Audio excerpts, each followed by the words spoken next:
sports radio show on the planet. Man Hour Nation, rise up. I am going 6-0 in the division because the rest of the division sucks. This is the best division in football, Tori. Take that step back.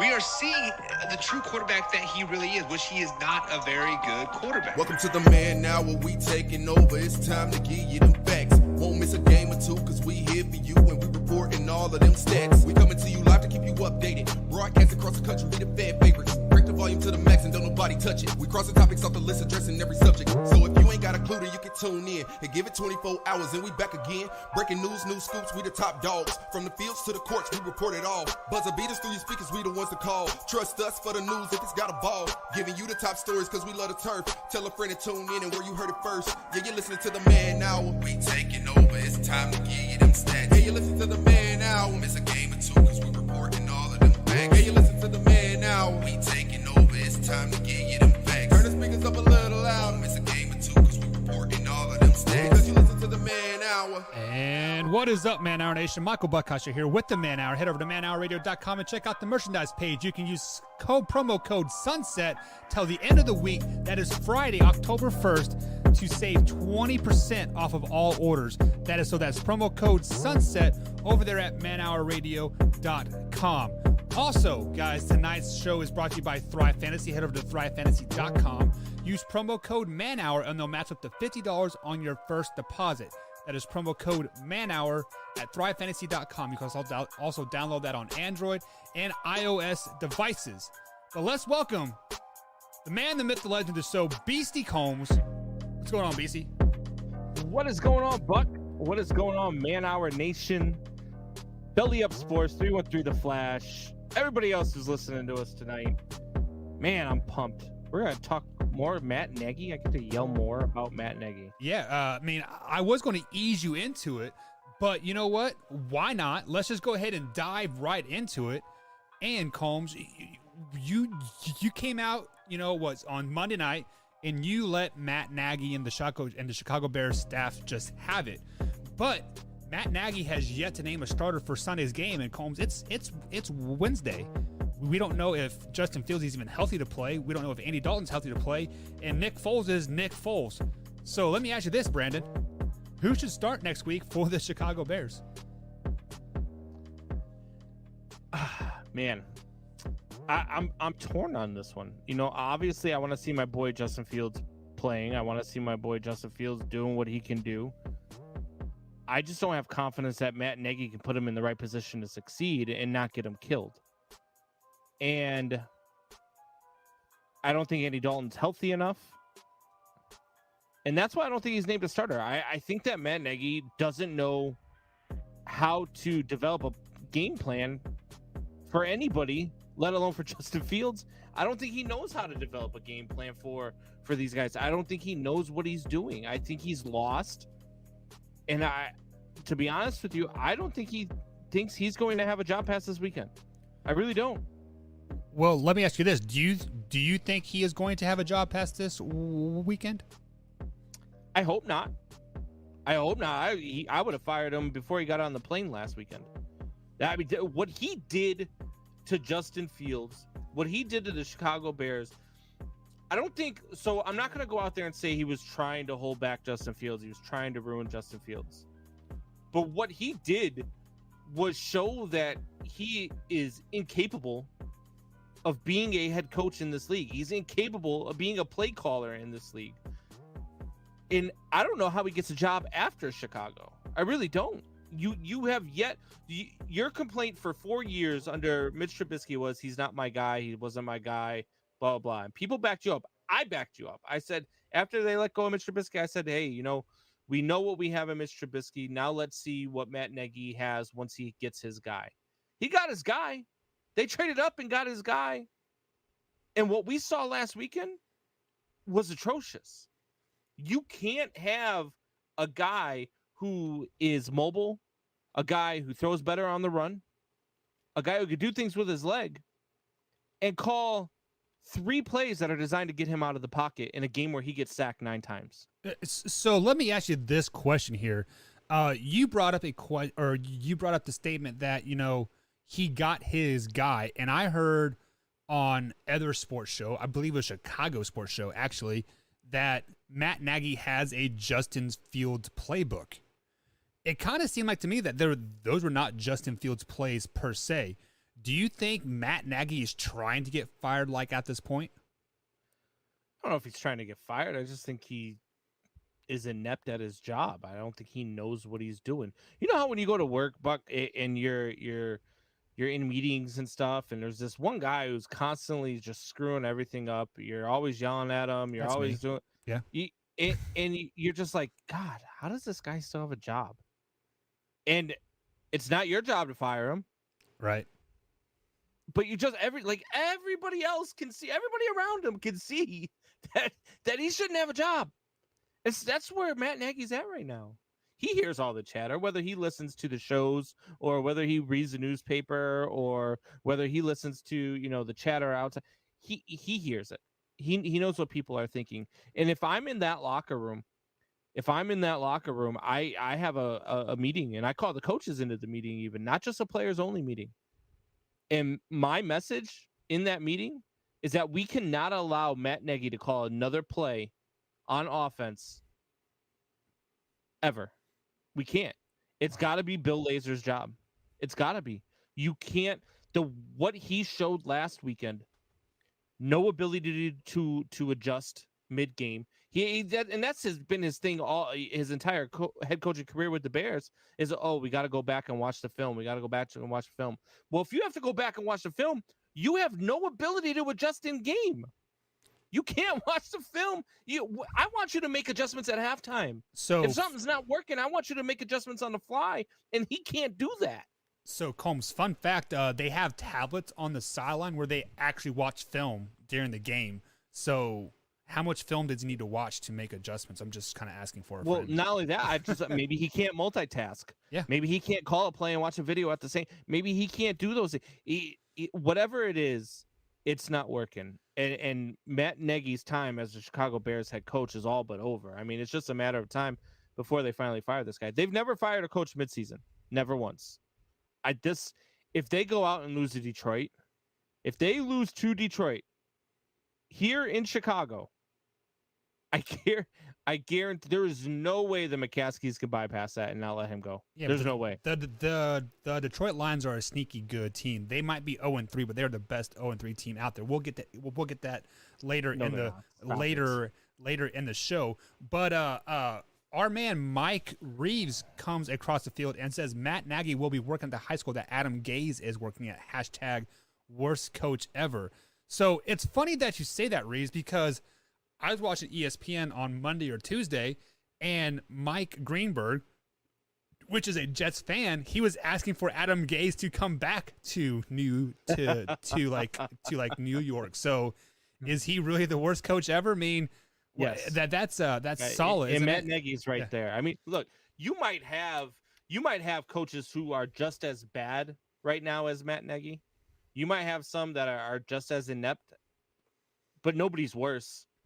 Nobody's worse than what Matt Nagy is doing here in Chicago. It's gross. Yeah. It's ugly to watch. I mean, and I mean, you talk about Mike Reeves, he's a Vikings fan. He's a Minnesota guy.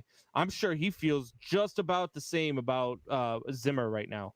Just about the same, because Zimmer is doing bad things up there in Minnesota. That team should be way better than what they are. Should they? Should they? Yeah. Oh, absolutely. They're talented. I'm not a big believer in their quarterback, but they're talented enough to be better than what they've been this season. They're scoring points, but that defense isn't stopping anybody. Yeah, sounds like Kansas City Chiefs, huh?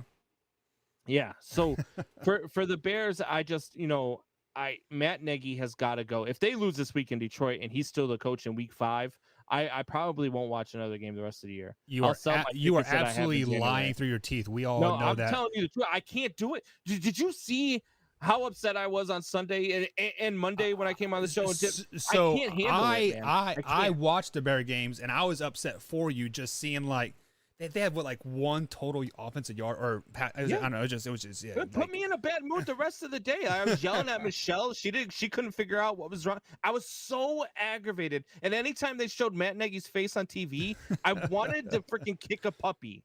I can't stand him. So let's complete this conversation full circle. Who is starting Sunday versus the Detroit Lions?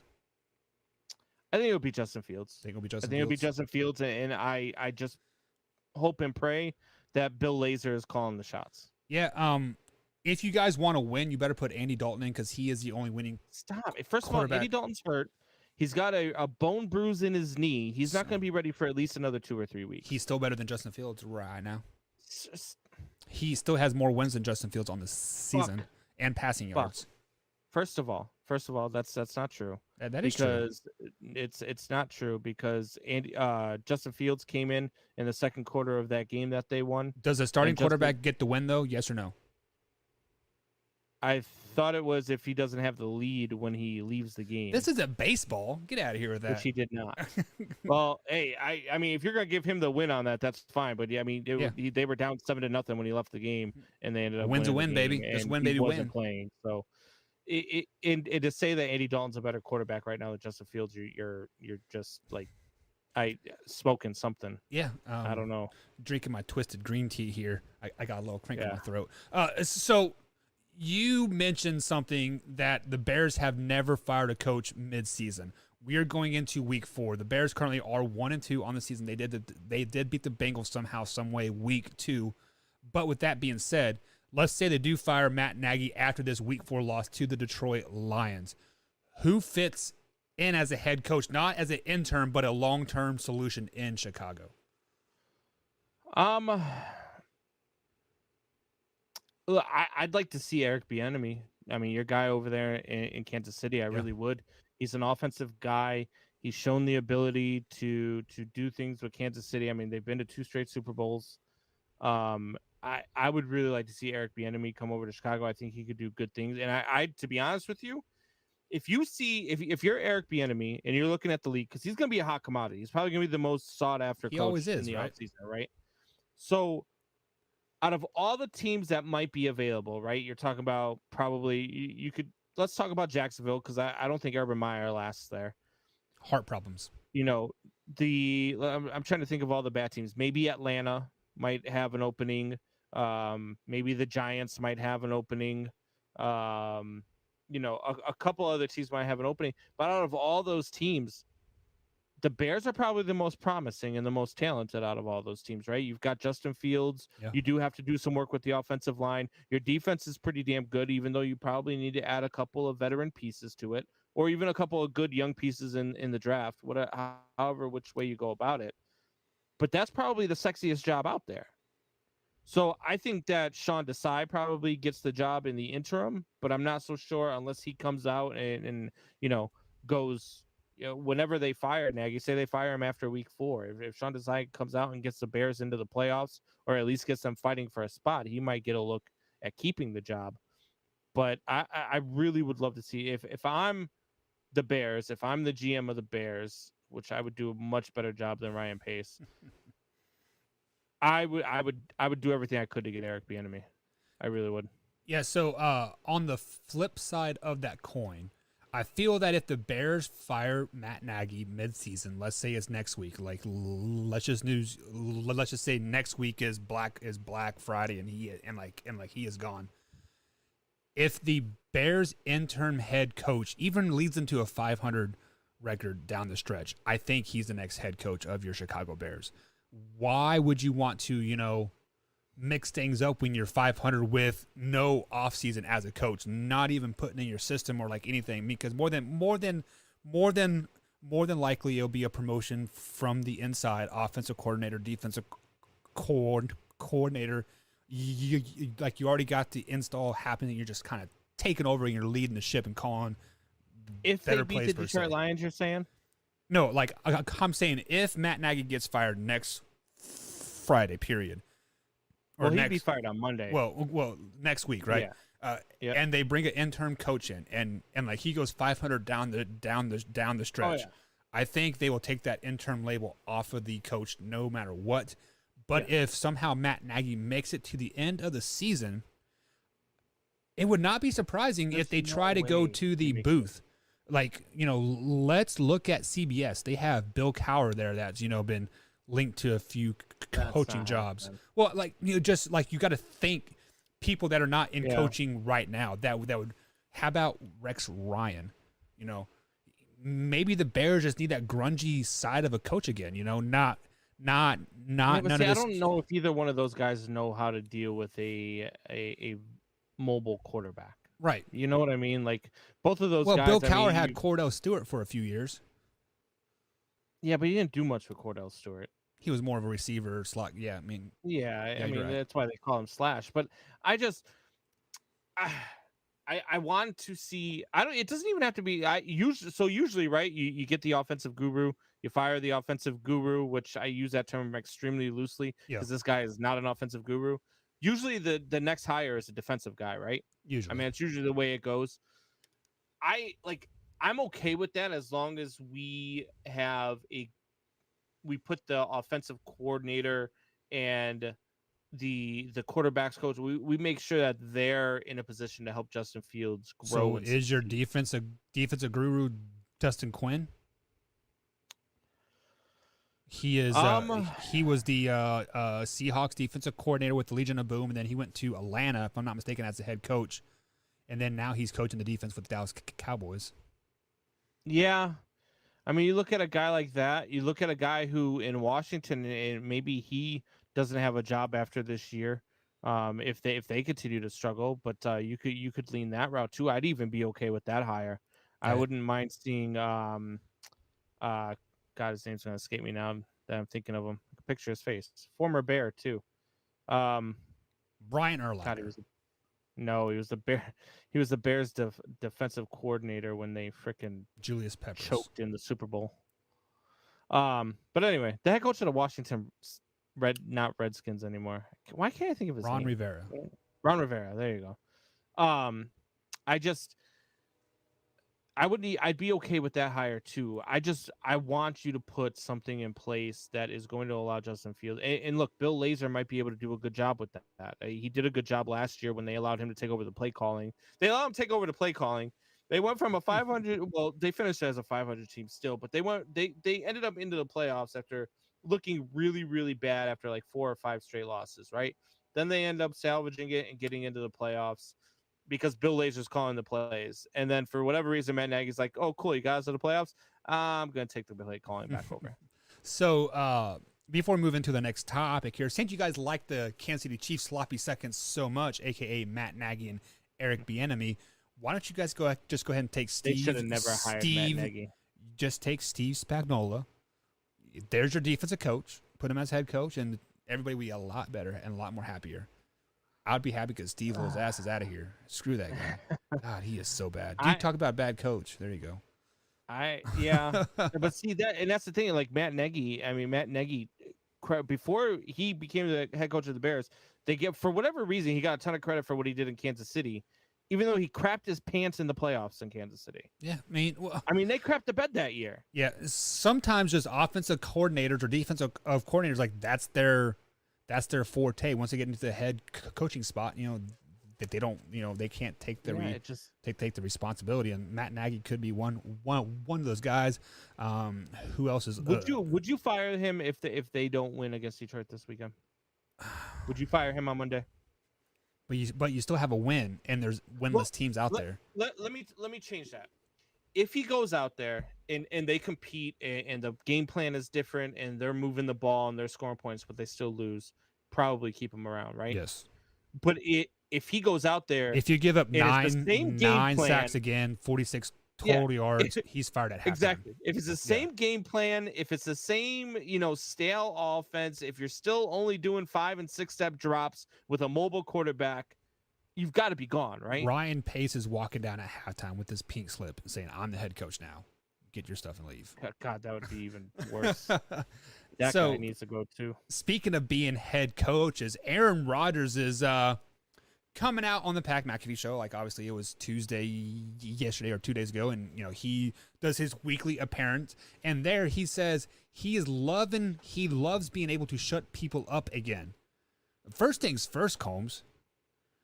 What he was referring to that was like, people are saying that I'm no good, I'm washed up, I'm over the hill, yada yada yada. Who said that? Who is Aaron Rodgers trying to think like somebody's pissing him off? Like, is it some Twitter troll like Aaron Rodgers burned a burner account? Who is pissing him off? Yeah. You know how sometimes you get those people who are like they just got this chip on their shoulder, right? Where they're like, yeah, all these people were saying this and this, and you're like, well, nobody really said that, but you're Yeah. just angry anyway. You know, that's where this is coming from. Like the only drama in the offseason, the only thing people were talking about was Aaron Rodgers not coming back to Green Bay, and Aaron Rodgers chose not to come out and actually say, hey, yeah, you know what? I actually do want to be back in Green Bay. I'm coming back. He never said any of that. He let everything go. He went on Jeopardy, you know, the whole thing with the contestant talking about whose idea was it to take the kick. That whole thing erupted. Like he soaked it all in. Aaron Rodgers loves the drama. Aaron Rodgers is just like my 13-year-old stepdaughter, right? Loves the drama, loves taking everybody, you know, and when as soon as he's like, oh, I'm so mad at this person, all of a sudden he's taking selfies and sending them, being like, hey, I love you. Yeah. You know what I mean? Like he just loves the drama. He takes it all in. Yeah. And this guy, nobody's ever said Aaron Rodgers anything. The guy's a reigning MVP. Yeah. The guy to me is probably a top 5 quarterback of all time. Top 5 quarterback. I'm a Bears fan. I hate the Green Bay Packers. I can't stand Aaron Rodgers. I hope somebody tears his man bun off of his head this weekend. But Aaron Rodgers is one of the greatest quarterbacks of all time. I even posted after they won on Sunday night. Aaron Rodgers and Tom Brady are the two guys you can't leave any time on the clock for, because they will find a way to beat you. If there was only 10 seconds on that clock on Sunday, Aaron Rodgers would have completed a 60-yard pass down the center of the field, ran up, spiked it, and they would have had 1 second left to kick the ball. That's just how it happens. Combs, pause. He wouldn't have ran. He would have done his little princess jog, like, ooh, and still had 4 seconds left. For somehow, some way, the clock stopped. I don't know. He would have smacked the ref on the butt on the way by and said timeout. You know, look, I get it. But Aaron Rodgers is just that guy. And so he says he's shutting people up. You're not really shutting anybody up. You're doing what we've seen you do your entire career. You're doing what we expect of you. You're coming out and you're having a good season. Well, I won't even say a good season. He had a good game. It was a nice comeback. Keep in mind, he's like, oh, we shut them up.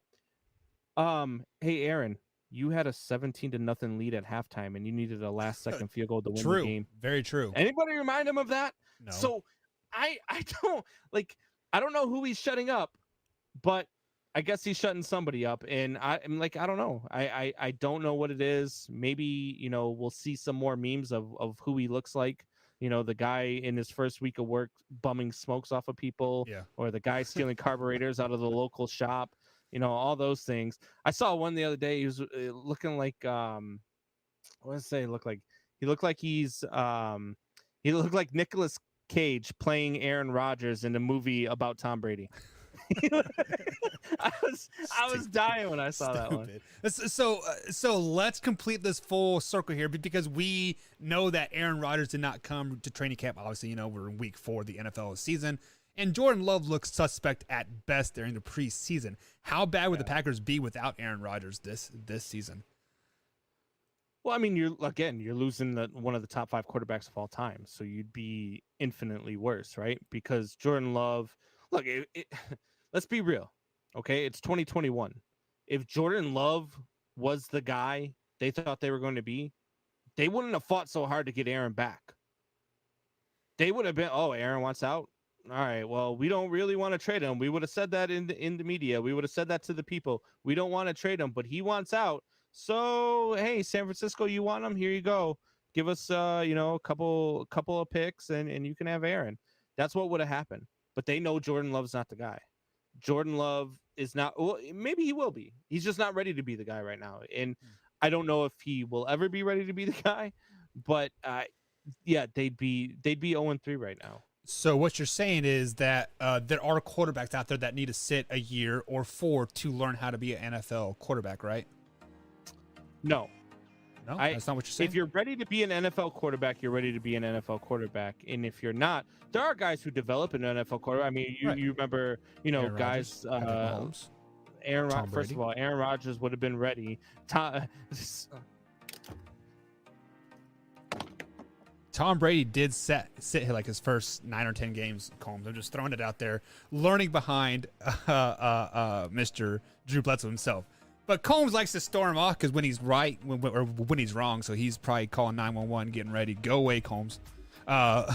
Did you just say Tom Brady? He was not ready. He was like a 7th pick. He was fat. He had man tits. I mean, he was not And ready he to play in the came NFL. out and let.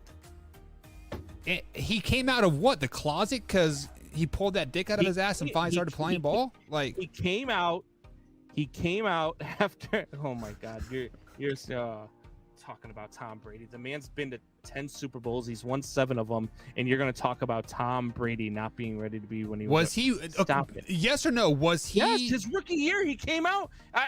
Correct me if I'm wrong, but they went to the Super Bowl that year. They did because they had a great team around him, but he didn't play till week 10.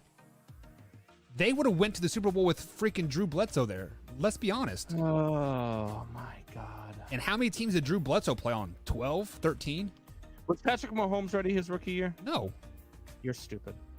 Are you serious right now? He was absolutely ready his rookie year, but the difference between what he did, because I know where you're going with this with Justin Fields. I know where you're going with, and you're trying to piss me off. But I'm not trying. I'm succeeding. The difference between Justin Fields and Patrick Mahomes was you had a quarterback who was already an established starting quarterback for the Kansas City Chiefs, who was a playoff team. They didn't need to bring him in. Who the hell is Andy Dalton? That man's never even won a playoff game. Correct me if I'm wrong. Wait, hang on. Correct me if I'm wrong. Did the Chicago Bears make it last year to the playoffs and win a playoff game? No, they did not win a playoff game. But they made it. So you're saying that a At rookie 8-8, quarterback they went made to it. a playoff team, and your arguments How did a rookie quarterback go to a playoff team? The Chicago Bears. So Chicago is the starting. playoff bound Let team. me ask you here. Since my that starting quarterback for the Bears last year, is he still on the team? Somewhat, I guess. No, he's not. Nick Foles started No. for 3 games, didn't he? 4 games? Yeah, and now he's a third string guy. So yeah, exactly. My point. So just go ahead and go to break before I keep making you look dumb. Okay. On the bright side, I always look dumb. So you're true. not making me do That's anything. But guys, we are going to head to our first break here. On the other side of the break, we are going to do the NFL Power Rankings, our Week 4 NFL Power Rankings with @BusWallace on the Twitter machine. Be sure to follow him on Twitter. It is in the description. But guys, tonight's episode is brought to you by Thrive Fantasy. What do you want now? Tell me he's better than our boy that we had last year from Twist. Oh, Tell me that this guy at least, it has Combs. power rankings that aren't going to make my head explode. Combs, I know you are a baseball guy. This Yeah. guy is a Blue Jays fan, and he tells you how bad the Chicago Cubs suck week in he's a and Blue week Jays out. fan. Yeah. I'm watching the Blue Jays play the Yankees right now. All right. We're up against break, guys. We'll be right back. Enjoy the break. Tell me why you haven't hit the like button yet. Tell me why you haven't subscribed yet. Tell me why you aren't commenting in the comments. All we want you to do is become a part of Man Hour Nation. Hit that like button, please. Thank you. Adios.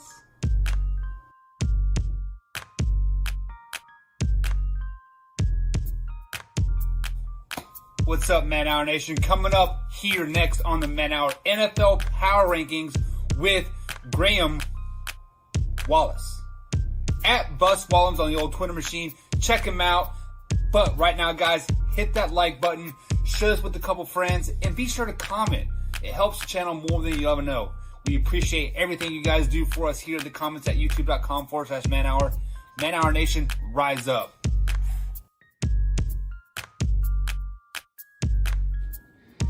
Damn, man, let me borrow some money. Now, Philly, what do you need money for now? I've been losing all my money on the pursuit of fantasy football, yo. I just need like 10 more dollars on my sheesh. Again, I told you to stop playing that site. You simply go to pick'emwars.com, link in the description, and you get to play for free. So you telling me I can play for free? That means 0, and Wilson Man Benjamins, yo. Listen, Yeah. Give me some of that free throw dough. You know what I'm saying? Oh. Head over to pick'emwars.com and pick your games for free and win real money. Link in the description. Check it out.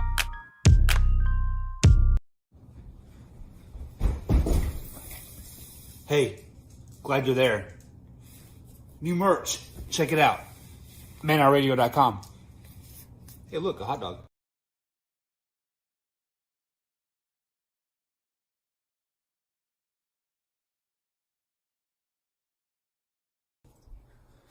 Tell me why you haven't hit the like button yet.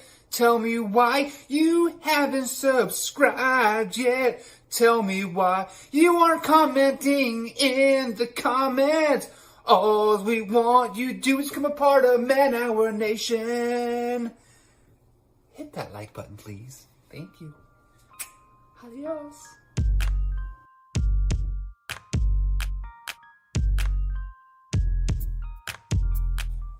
What's up, Man Hour Nation? Coming up here next on the Man Hour NFL Power Rankings with Graham Wallace. At Bus Wallums on the old Twitter machine. Check him out. But right now, guys, hit that like button, share this with a couple friends, and be sure to comment. It helps the channel more than you ever know. We appreciate everything you guys do for us here in the comments at youtube.com/manhour. Man Hour Nation, rise up.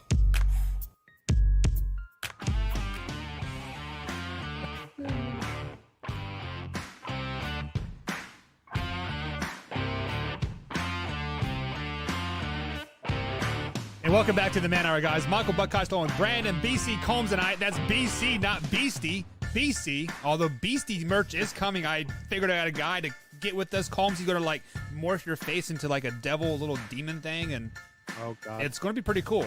that's gonna What be color? a pretty sexy demon. I know, man. It is going to have like the man boobs and everything with a saggy butt and Hey, like now. a big old beer Hey belly. now. It's going to be fun. I might have awesome. the man boobs, but my butt is firm. I know. I felt it. Oh no, you did not, sir.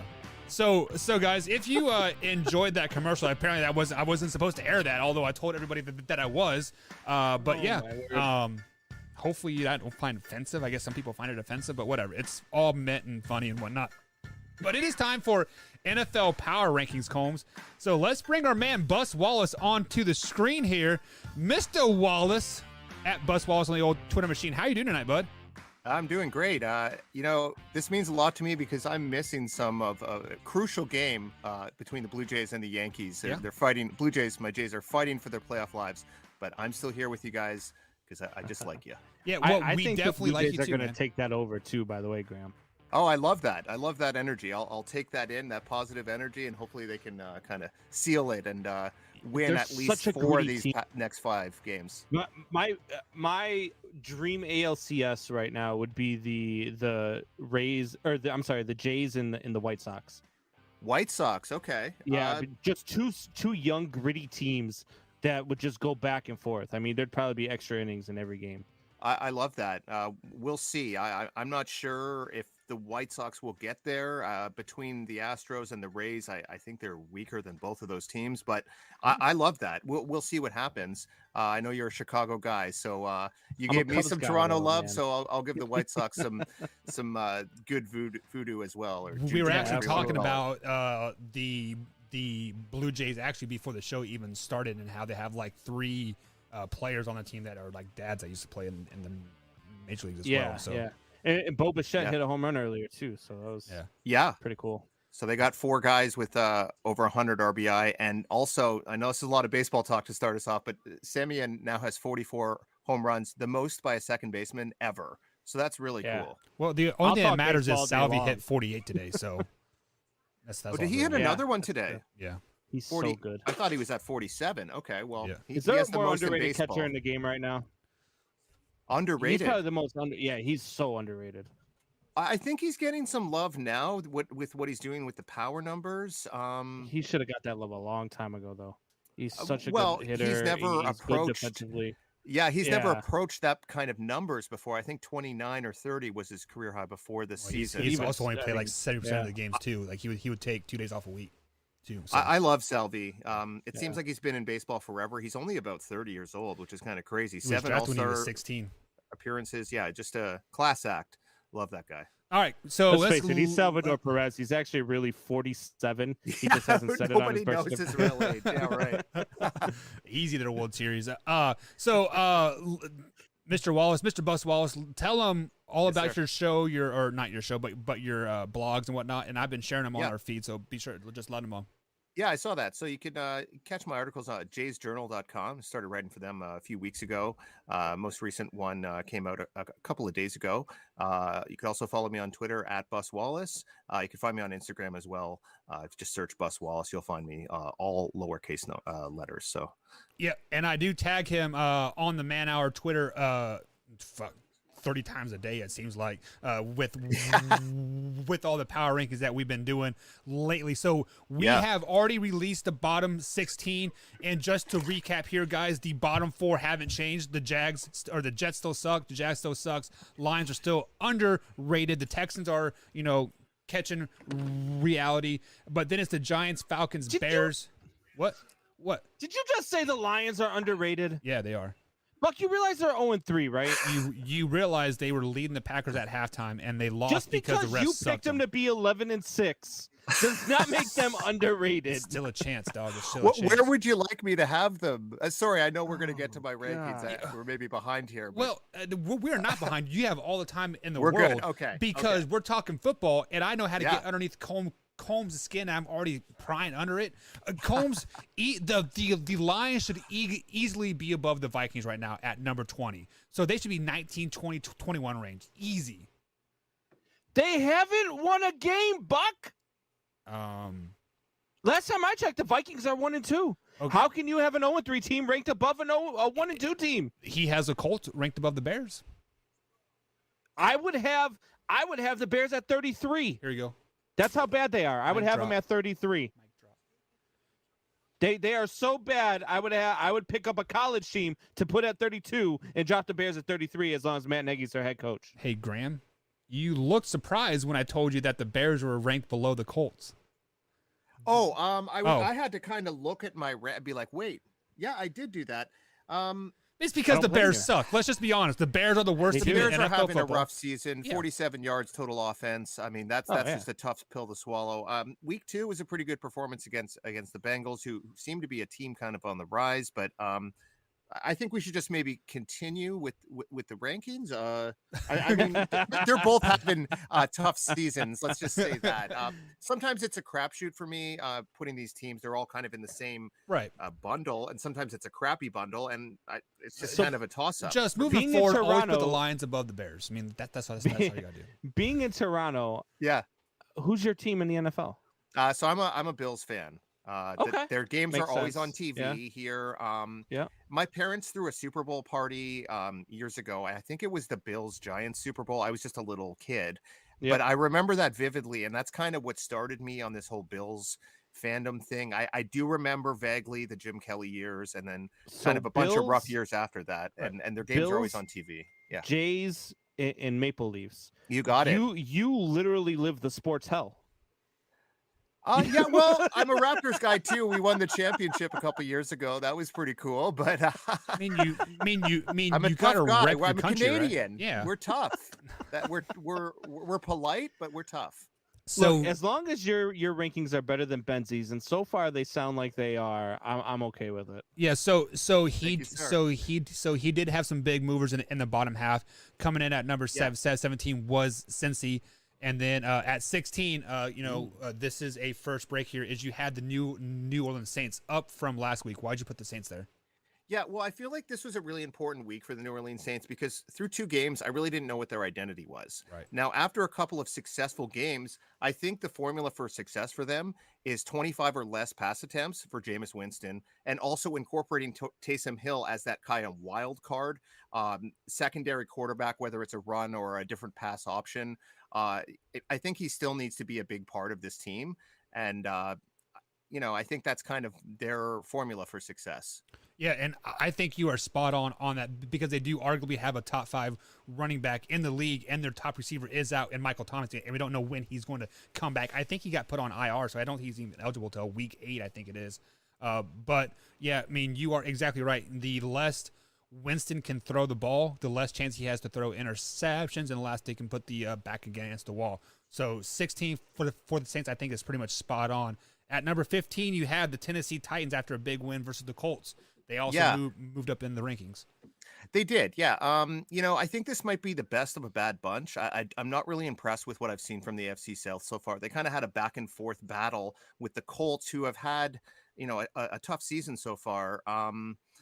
I think they've done enough to be somewhere in the middle of those rankings. They might only win, say, 9 or 10 games, but be at the top of that division. I haven't liked what I've seen from the other teams. There's only one win combined from the other 3 teams. So Titans, I don't really think they're a real contender. I think they're going to probably be a playoff team, but I think they need to tighten up the screws on the defense a bit and just be more impressive generally. So But they're 2-1, so you can't really complain too much. Really unimpressive week 1 performance. Sorry, go ahead. No, you're good. So you're not impressed with what you're seeing from the Tennessee Titans. Why have them above? So to me, I would have the New Orleans Saints a little bit higher than what you do, and I would definitely have them higher than the Tennessee Titans because I'm with you. Like I'm not impressed with what they've done so far. But the New Orleans Saints, I mean, they manhandled the Green Bay Packers in week 1. I mean, manhandled them. And then they went out and they had a little. We didn't expect the Panthers to be as good as they are. Nobody thought they were going to be 3-0, but then they walked into New England and beat down a pretty dang good Patriots defense and put 28 points up on them. Yeah, with the rookie quarterback. I just, for me, with everything you're saying, like I'm kind of confused as to why you wouldn't have the Saints ahead of the Titans. Yeah, it kind of comes back to that quarterback position. I still don't really trust Jameis Winston. So far, he's had 2 good games and he don't know. One not so good game. I actually like Ryan Tannehill as a quarterback much more than Jameis Winston. If you look at his 2019 season, he led the league in yards per attempt, and he had the highest quarterback rating in about a decade. I still have think you ever watched the Man Hour, Graham? Because I have. A lot of people come at me. Jameis Winston's a top 10 quarterback in this league right now. He threw 30 interceptions 2 years ago. He was 30. Also that same year, he was one of 8 quarterbacks ever to throw for 5,000 yards and 30+ touchdowns. He's the reason that team didn't make the playoffs. He's literally the reason. The coaching staff and the play 8 calling is the interceptions reason the last 3 games. 8. Graham. Come First on. of all, don't take into account what Tampa Bay did last year because it was a completely different team in Tampa Bay last year because you had the greatest quarterback of all time. He brought his friend Gronk with him. He brought AB with him. It was a completely different team, and he had to take over the play calling because it was atrocious in the first half of the season. Okay. That showed right there that Jameis Winston was at, and I agree with you. Keep Jameis Winston at 25 or less because that does seem to be the recipe for success there. Yeah. You've got to be able to limit his mistakes, and so far they've done a great job of that. The guy's thrown for 8 touchdowns and only 2 interceptions so far this season. So, I'm okay with what they're doing there. Jameis Winston is a top 10 quarterback in this league. I'm telling you right now, one of only 8 all time to throw. And people get mad at me when I say this. That you want to talk about the interceptions, that's fine.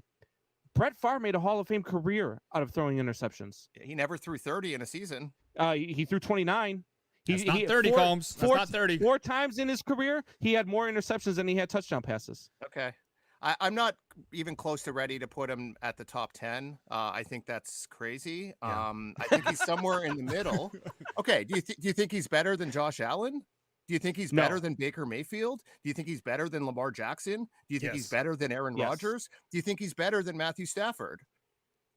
He's not better than Matthew Stafford. Like, I can name 10 Aaron quarterbacks Rodgers. easily that are better than him. It's not hard. There was a couple that you just named that I would take him over. Like, do you think he's better than Jimmy Garoppolo? Yes. Okay. He hasn't been to a Super Bowl. He hasn't won a playoff game. Well, he's never played on a team like the San Francisco 49ers have had in the last couple of years either. I that can't do defense it. was You're insane. You think he's better than Dak Prescott? No. Okay. But to me, Dak Prescott's a top 5 or 6 quarterback right now. Okay. Yeah. This is what it's all about, right? We have different opinions, and I have Jameis at 10. It up, right? That's okay. I have Jameis at 10. Okay. Do you think he's better than Baker? Yes. Wow. I would take him over Baker Mayfield. Okay. We do have difference of opinion. Just Combs just happens to be wrong. Speaking of not being wrong, is that we all did not expect the Panthers to be 3-0 moving forward. They do come in at number 14 here. Fun fact: every time the Panthers have started the season 3-0, they have went to the Super Bowl. Wow. I don't know if that's in their future, but really like what So I've seen from this team so far. Sam Darnold looks like he's kind of reinvented. I know they haven't played a lot of tough opponents. Obviously, the win against the Saints was an impressive win. That defense is flying around. So I think this could definitely be a playoff team, Super Bowl team. I'm not quite there yet. Yeah, the good thing about the the bad thing about the Panthers, I should say, is Christian McCaffrey is hurt, and I believe he's going to miss. Yeah. He's supposed to miss 2 or 3 weeks with a hamstring, if I'm not mistaken. So we'll see what kind of team they really are without CMC in there moving forward. But I do like them at 14. They are a big surprise and definitely moving up and trending. Don't sleep on Chuba Hubbard either. Oh yeah. Right. Canadian. Yeah, Canadian. All right, and then coming in at number 13, you do have another 3-0 team on the rise, the Denver Broncos.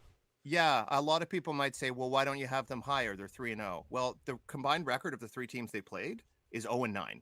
They beat the Jets, they beat the Jags, and they Giants. beat someone. Thank you, the Giants. So 3 of my bottom 5 teams. I like Teddy Bridgewater. I really like this defense. I think Vic Fangio is getting a chance to be a head coach actually in his 3rd season, despite not having much success in his first 2 seasons, which is nice to see. You know, getting this guy a chance. He's a football lifer, big time defensive coach. But I'm just not really ready to say they're a real contender just yet. I want to see them play and beat a really good team. Yeah. So I'm with you on the Broncos. I've got there's a girl at work who she's a big Broncos fan. Her name is Liz. She comes at me all the time about the Broncos and the fact that I give them too much crap. And I tell her all the time, it's not me giving them crap. It's just I just don't believe in them yet. Look, they're 3-0. The next 6 weeks are really going to tell the tale for them because they've got Baltimore, Pittsburgh, Vegas, Cleveland, Washington, and Dallas. If they come out of that even 500, and that means they're 6-3. At that point, 500 out of that schedule, I'll consider them a good team. I don't think they will. Same. Though. Yeah. I think they're probably 1-5 or 2-4 in that stretch. Yeah, I didn't see a lot of W's out of those, or hear a lot of W's out of those teams you mentioned. 2-4 seems likely, but you never know. They're playing with confidence right now. Bridgewater's not turning the ball over. He's not really an explosive quarterback, but the run game's going with Javonte Williams and company. So I think we're on the same page. And there. with Bridgewater, he's one of those guys, and we've talked about this before, Buck, where I'm just not sure what it is with Bridgewater because it seems like every team he plays on, they're willing, I should say, to allow him to leave. You know what I mean? To me, it seems like maybe there's something in the head, or maybe he's a certain way in the locker room. But every team he's played on has been really okay with replacing him. I think the caveat with the Vikings was the injury. He suffered a really tough injury, and he tried to come back, and he wasn't really. And then they traded for Cousins. Yep. Right. Yeah. And then Carolina, they're kind of in a transition right now, and I think Matt Rule was. Even this time last season, he was like, who's going to be my quarterback next year? They ended up making that trade with the Jets for Sam Darnold. I was pretty critical of it, skeptical of his ability to be a good quarterback, but he's looked pretty good so far this year. Darnold, that is. Yeah, I wasn't skeptical of Darnold either. I figured he had just been in a really bad situation in a really bad organization. I was happy for Darnold to get out of the Jets because I thought he was a good quarterback even in New York. He just never had a chance. Yeah, so speaking now they got Zach Wilson. So, sorry, go ahead, Bob. You're totally fine. Zach is trash per Torrey Anderson. So speaking of bad situations, the 49ers were in bad situation last year, but they come in at number 12, but they are trending down. Yeah, I didn't want to kill them too much for this loss. I just was really unimpressive how they came out on the Sunday night game, not swinging, like you said earlier in the program, down 17-0 at the half. I just thought they had no punch to them, and it took a really great effort in the second half to even get back into this game. I know they took a late lead, and that was really impressive. I like them bringing in Trey Lance on that 4th down gamble. He was able to score the easy walk-in touchdown there. I just think they needed to come out with a bit more fire, and it's very likely that they would have won this game and possibly been into my top 5. Yeah, the 49ers are a good team. Just the Packers are a little bit better, and I think that will reflect moving forward here. Coming in at number 11, looks like might be your biggest dropper of the Yeah. week, or my Kansas City Chiefs.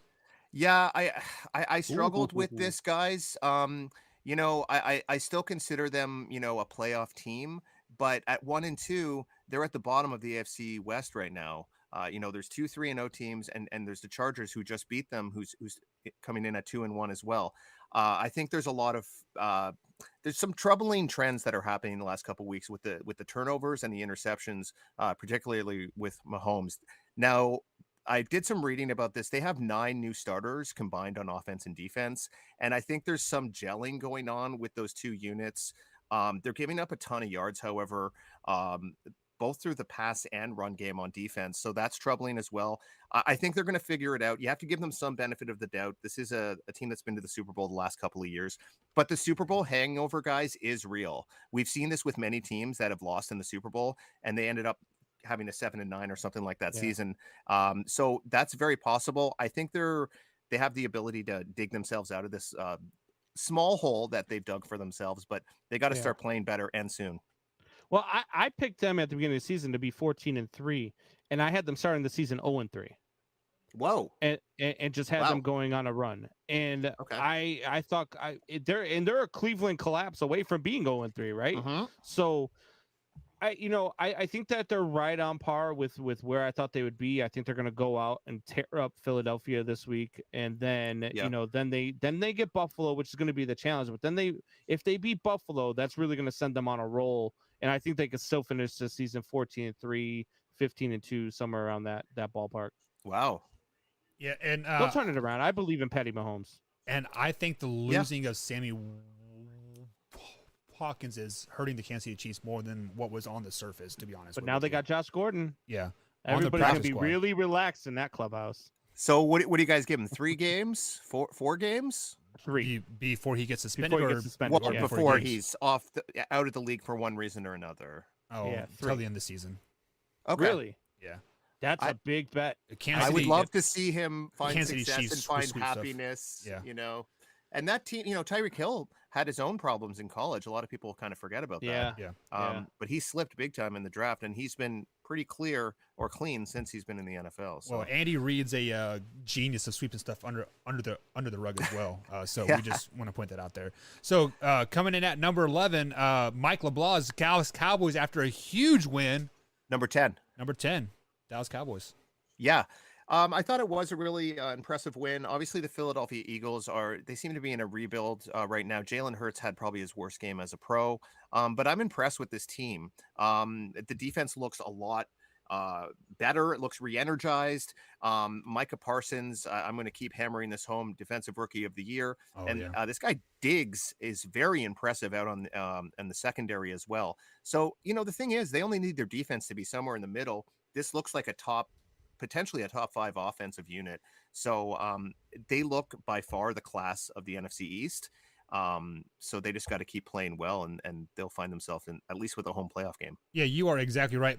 So the biggest knock about the Dallas Cowboys, and let's say just point this towards Amari Cooper, is he played great at home, but on the road he is always non-existent. And I do the Dallas Cowboys play 9 games on the road this season, so hopefully Amari Cooper can do what he does at home in at least 80% like on the road, and the Cowboys are a Super Bowl bound team. They are that good, I think. So Combs, shake your head all you want. The Cowboys are going to the Super Bowl. Next up is you do have the LA Chargers. Another big riser, beat the Kansas City Chiefs. Yeah, I think it was most likely the most impressive win of week 2. I really like what I saw out of Justin Herbert. The defense definitely showed up. They got a little lucky with the one no look pass Mahomes threw. It obviously went off the receiver's hand and into the defender's arm, but he did make the catch. They made the plays they had to. And if you think about the week 2 game against the Cowboys, it was a really weird penalty marred game. They certainly could have won that game. They could find themselves 3-0, guys. I've been pretty impressed with this team. I wasn't really on the bandwagon at the beginning, but I've liked what I've seen from them through 3 weeks. And I like the head coach, Brandon Staley. I think he's a rising kind of star in the coaching world. Yeah, they're another team that for me, like the Broncos, I have to see what they do in the next coming weeks. So like their schedule right now coming up is going to be Vegas, which is basically it's at home, but it's basically going to be a home game for the Raiders. Then Yeah. they've got the Browns, and then they're at Baltimore, and then they head to New England. Like I really feel like this is going to be the telling tale. If they come out of these next 4 games, 2-2 or 3-1, I think they're in really good shape. Yeah. All right. So speaking of really good shape, the Arizona Cardinals are on the rise as well. They come in at number 8. Yeah, I didn't want to bump them up too much by beating Jacksonville, who I have at the bottom of the rankings. But this was a weird game, guys. They had to fight back to win this. There was the missed field goal return for a touchdown, 109 yards, tied the NFL record. And then there was a pretty gnarly interception early on by Kyler Murray. Fortunately, Trevor Lawrence threw a really bad pick six as well. Byron Murphy was able to grab that and run into the end zone, and they're able to kind of finish them off. I'm really impressed with what I've seen from the defense as well. They've got guys flying around, and they've got playmakers on all levels. Chandler Jones, they got Isaiah Simmons, Budda Baker. So the defense has been better than expected. And Kyler Murray, MVP. You know, I went back and watched all 3 Arizona Cardinals games. Yes, they have been impressive wins score-wise, but if you really dig deep into those games, like I was breaking film down. I'm like, the Arizona Cardinals guys are not that good. They just haven't played very good teams. And Combs, me and you kind of sat here and thinking they were going to basically lead the West, and they were kind of Super Bowl outliers, Guys, I'm jumping off that Arizona Cardinals bandwagon. Like, you might have them at like 8, but I could easily see them dropping the next 3 of the four games easily. Buck, they're averaging 35 points a game. Versus who? The Jaguars? Congratulations. They beat Tennessee. Okay. Convincingly. Trash. That was a good win. 38-13 convincingly. They come back and they beat Minnesota, right? Okay. Yeah. And then yes, they beat Jackson, but you still have to beat the teams you're supposed to beat. That's the same thing we said about the Denver Broncos, right? Did you not say that the Vikings were the worst team in the North? The good teams. Did you say the Vikings were the worst team in the North? They're not the worst team in the North. The Detroit Lions are, but you refuse to talk about it because that's a false statement. Stupid prediction of 11-6. You want to talk about the Lions aren't the worst team in the division? They're 0-3, Buck. They haven't won a game. We'll see that on Sunday. I'm jumping off. I don't think they've won. Have they won 11 games in the last 3 years? Yeah. The Detroit Lions? Yeah. I don't think they have. Matthew Stafford flexed on. I'm pretty sure last year. Pretty sure last year you picked them to win the division too. Just throwing it out there. They were only a game behind. Right. Well, the thing about the Cardinals, guys, is they're playing the Rams in Los Angeles on Sunday. This is it. That's my number 1 team right now. They've been, or I meant maybe, who knows? Spoiler alerts, no spoilers. But a lot of people have them at number 1. They've been probably the most impressive team in the NFL so far. If Arizona can even hang tough with them for most of that game, that would show that they probably do belong in the top 8. If they get their doors blown off and they lose by 4 touchdowns, then obviously I had them ranked too high and they're going to take a tumble down. So we'll have to see next week. You're going to take a tumble down if they lose to the Rams by 4 touchdowns. I said. Oh, by 4. Yeah, I don't. When I say a tumble, more towards the middle. Yeah. is there a better division than the NFC West? No. AFC West. AFC West, I'm tempted to say that, but I do think, like we kind of said before, Broncos and Chargers will probably take a couple steps back over the next month and a half or so. Overall, talent-wise, roster-wise, I do think it's the NFC West. Yeah, Rams, Cardinals, Niners, and Seahawks all are going to have 10-plus wins this year. If you want to talk about a sneaky good division, the AFC North is sneaky good. Let's just be honest about that. I mean, Cincinnati is a lot better than I thought they would be. A lot of people killed them for drafting Jamar Chase. He looks like a star. We were all of them. And their line's been good enough. And Burrow looks like he's taking another step forward. And the defense is showing a bit of teeth. So pretty impressed with them so far through 3 games. So coming in at number 7, you had the Cleveland Browns. They're on the rise as well with the addition of Odell Beckham Jr. They continue to get better. What are your thoughts? Yeah, well, they just absolutely dominated the Chicago Bears. We kind of mentioned it before. 47 yards total offense. They just 9 sacks. You could poke holes in the game plan, but obviously the Browns were coming they were coming for him on every play. So I don't want to talk about this anymore. that's okay. We could just gloss over it. Very impressive win for Cleveland. But it's very similar to what we were kind of saying before. I want to see them beat better teams. They hung tough with Kansas City in the first week, which is cool to see, but they still lost. So if they can beat a team like the Raiders or the Bills, that would be a bit more impressive. Yeah, so speaking of the Raiders, are they coming at number 6? Sorry, Combs, did you want to talk about the Browns? Yeah, I mean, I think that they're impressive. I think 7's kind of low for them, to be honest with you. I think that I think for me, I have them as a top 5 team right now. I think Baker's has shown that he had a tendency to be a quarterback who you thought was over the hump and then would take that step back. Yep. And he is no longer showing that. He's showing as a guy who's going to continue to progress. He's finding ways to win games.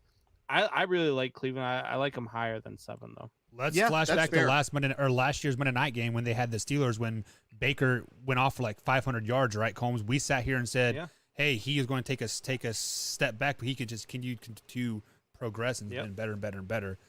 So like I said, you do have the Raiders coming in at number 6, unchanged from last week. Yeah, I kind of kept them where they were. Really interesting game. One of the more entertaining games from last week in the 4:00 window against Miami Dolphins, who showed a lot more fight than I think a lot of people anticipated with Jacoby Brissett. They were in that game to win it. Obviously, they didn't win it, but they went to overtime. So not a terribly impressive win necessarily for the Raiders, but in some ways it was, because they had to fight back against a team that seemed really inspired to win that game. Derek Carr, along with Matt Stafford, has probably been 2 of the more impressive quarterbacks in the NFL so far. And the defense has been a little bit better than I've expected as well.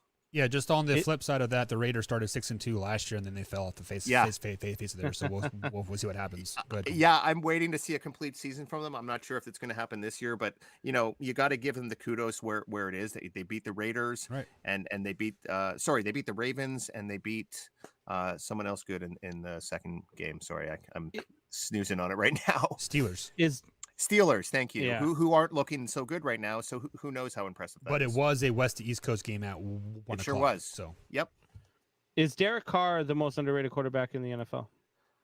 Well, he might be. I mean, he's been to 3 Pro Bowls. I think he's starting to get his love right now.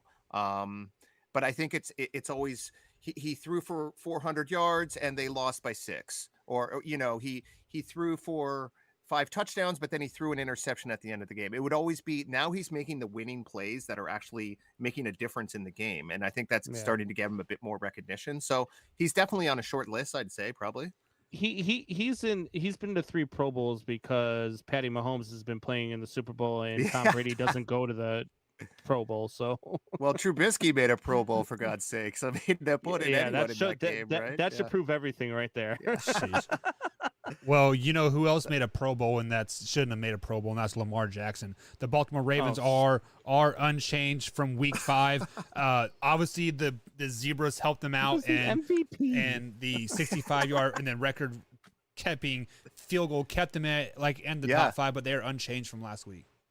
Yeah, I will say I think this Lamar Jackson hate is a little crazy as well. I mean, he converted a 4th and 19 about a 35-yard pass down the field. That set up the 66-yard field goal actually by Justin Tucker. Best kicker of all time? I'm thinking yes. Hey, Graham, what's a crazier argument? Lamar Jackson is trash or Jameis Winston is top 10? I think they're both poppycock, honestly.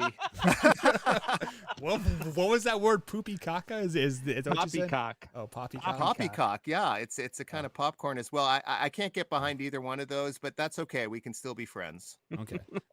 So speaking of being friends, we are friends with some Packer fans, and they do come in at 4, and they're up in the rankings.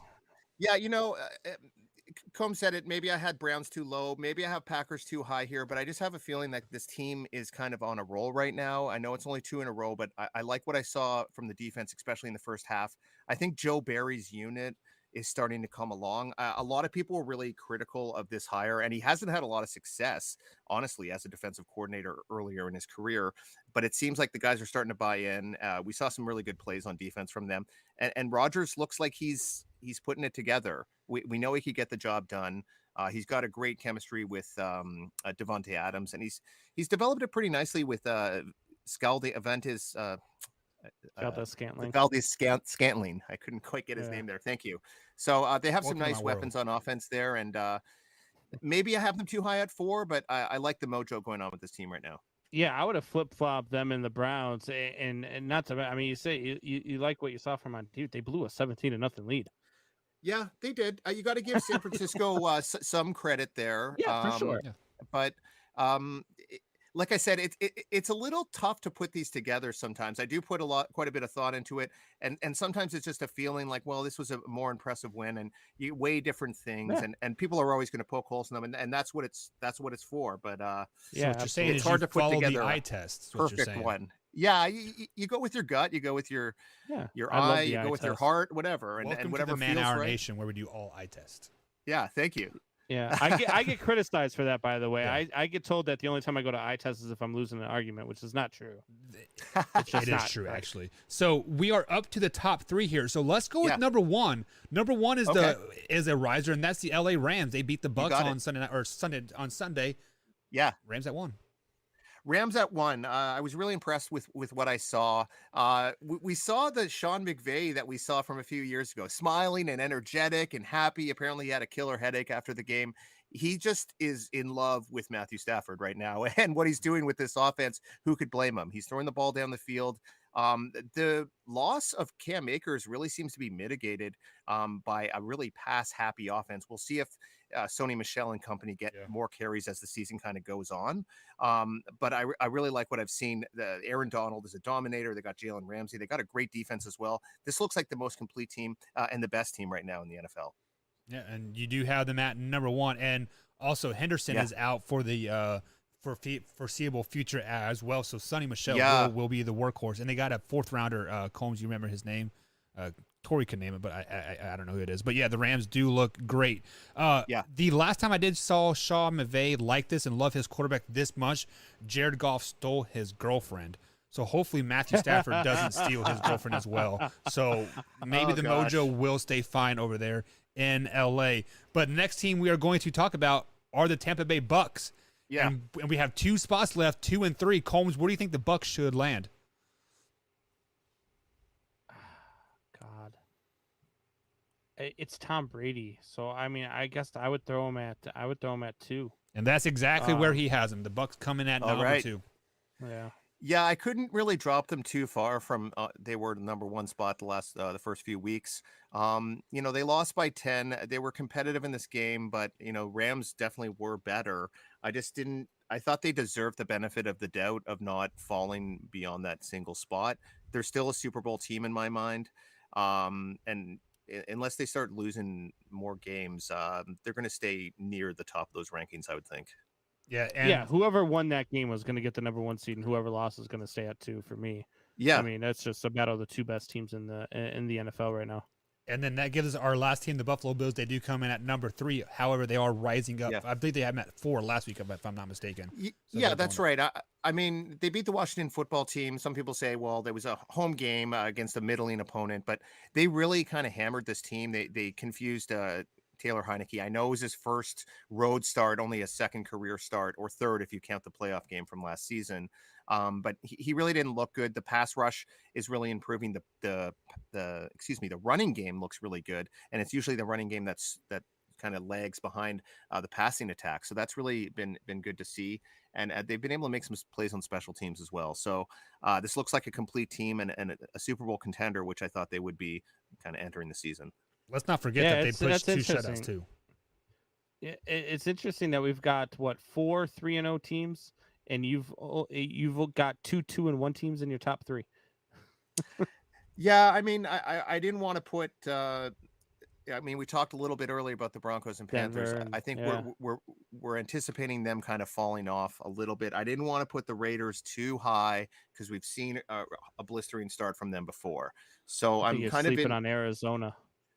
Well, maybe I had them at 10 last week. I moved them up a couple spots. I'm trying to be pretty deliberate in these rankings, and some of these teams need to prove it to me a little bit more than others. And well, some have the stronger track record. So, all right, that's kind of how I'm operating. Points a game.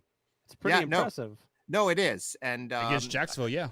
Congratulations. Well, actually, they only scored 31 against Jacksonville, so that would mean that they're scoring more closer to 40 against the other opponents. But either way, they're going to have to prove it against the Rams this week because that's definitely a quality opponent. Well, and it's a must-win because it's a division game. I mean, because if you lose, you are 2 back, and with that division, Yep. Combs said everybody's going to get like 11 wins or higher, right? Combs in that division, so you can't afford to fall And back. Tampa Bay, one of their wins was against the Falcons. So I mean, Jacksonville, Atlanta, same thing. Falcons got to win.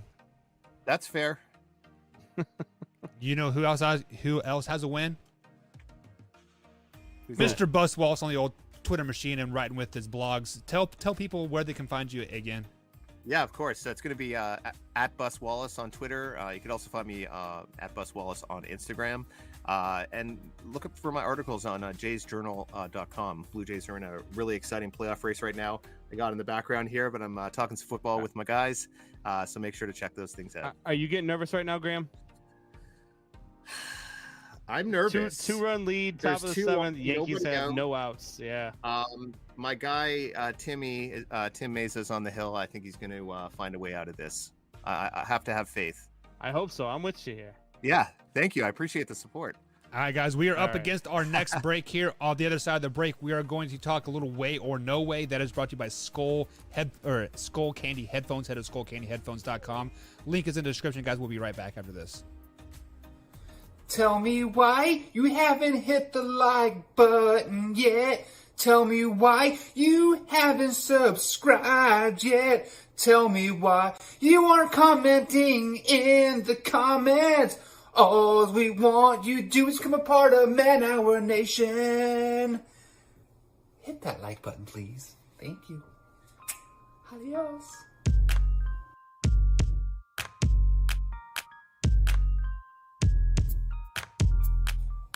What's up, Man Hour Nation? Coming up here next on the Man Hour NFL Power Rankings with Graham Wallace. At Bus Wallace on the old Twitter machine. Check him out. But right now, guys, hit that like button, share this with a couple friends, and be sure to comment. It helps the channel more than you ever know. We appreciate everything you guys do for us here in the comments at youtube.com/manhour. Man Hour Nation, rise up.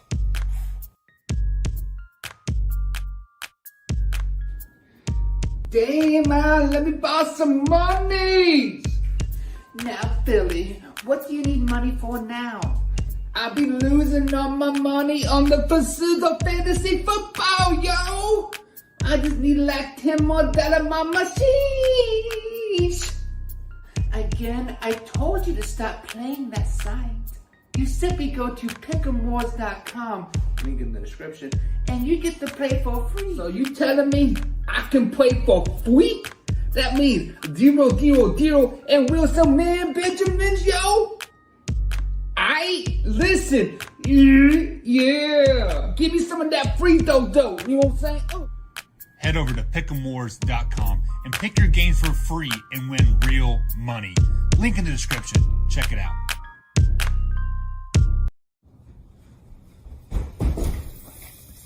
Hey, glad you're there. New merch. Check it out. manhourradio.com. Hey, look, a hot dog.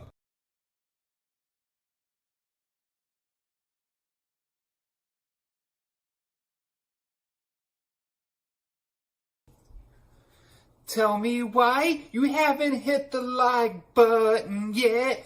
Tell me why you haven't subscribed yet. Tell me why you aren't commenting in the comments. All we want you to do is become a part of Man Hour Nation. Hit that like button, please. Thank you. Adios.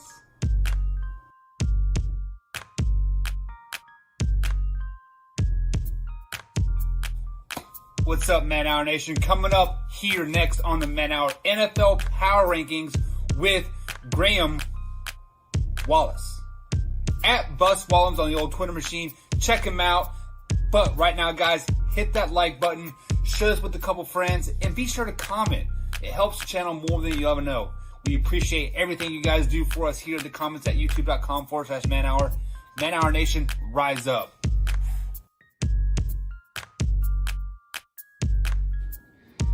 Damn, man, let me borrow some money. Now, Philly, what do you need money for now? I've been losing all my money on the pursuit of fantasy football, yo. I just need like 10 more dollars on my machine. Again, I told you to stop playing that site. You simply go to pick'emwars.com, link in the description, and you get to play for free. So you telling me I can play for free? That means 0, 0, 0, and Wilson Man Benjamins, yo. Listen, yeah, give me some of that free dough, you know what I'm saying? Oh. Head over to pick'emwars.com and pick your games for free and win real money. Link in the description. Check it out.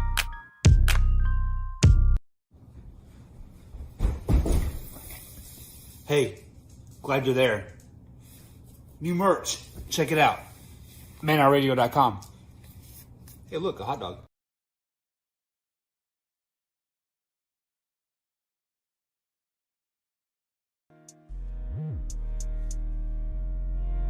Oh my god.